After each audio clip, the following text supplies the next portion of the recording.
Well, we're going to take a look now on the other side of the split screen now and go to our colleague David Muir, who's down on the floor. David Muir, of course, covers the Romney campaign. He's been with them now for the last couple of days up in Boston. David, what can you tell us about the preparations that Ann Romney and Mitt Romney have been making for this night? Yeah, Amy, it's a fine line they have to walk here tonight because of the other story that you began your program with, and of course that's the hurricane barreling towards the Gulf. Imagine being the Romney campaign and having to watch this and change their schedule over the last couple of days. Obviously the convention now smaller than they had planned, fewer days, but they're going to squeeze in exactly what they had hoped to accomplish, and one of those goals comes front and center tonight. Ann Romney, as you know, Amy and David, one of the key numbers that the Romney campaign continues to look at are where they're polling among women in this country. And the most recent ABC News Washington Post poll had some numbers about favorability ratings and where women stood in America.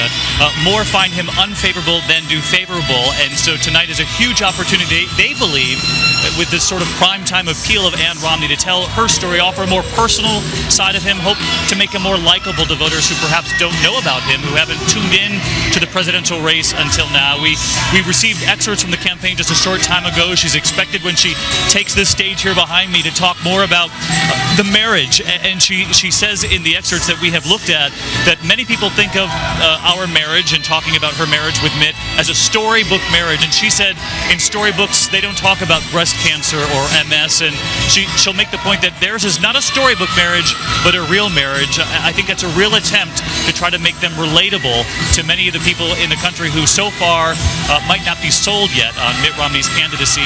And in a presidential race that's a dead heat right now, if they can convince people and bring some women over to their side, they're convinced they might be able to pull this off in November. David, Amy? Thank you so much, David. I hope you can still hear me. I will try to shout a question to you here, but do you have a sense? Mitt Romney gives lots of speeches to crowds like this. Ann Romney, not as much. Butterflies, nervousness, this is a real unique experience for her. It's really unique, David. You know, I've been spending the last couple of days very close with the campaign. Flew in with Ann Romney on the plane today, coming from Belmont, obviously, into Tampa. She came to the back of the plane with her sort of famous Welsh cakes now. It's her grandmother's recipe. She was back in her Belmont kitchen yesterday baking them. She brought cases of them with her down to Tampa. She stopped by the broadcast location, gave some to Diane Sawyer earlier this afternoon, gave them out on the plane. I did do some taste testing. They're actually pretty good, I got to tell you. She said she's perfected the recipe over the years.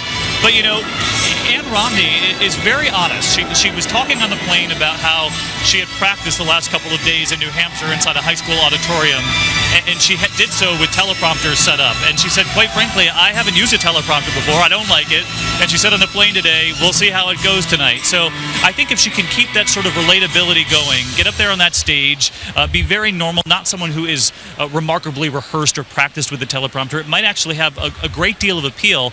And as you mentioned, it's the first time we'll really be hearing from her in a setting like this as she makes the sell to the American people that her husband is far more than the Mitt Romney that they might know, that he's her husband, he's a father, and of course a grandfather to a very large and a very proud family, given the fact that he was officially nominated here today in Tampa. Yes. Well, thank you, David Muir. We can't wait to hear from you much more as we move on through the campaign and get your perspective on the Ann Romney speech.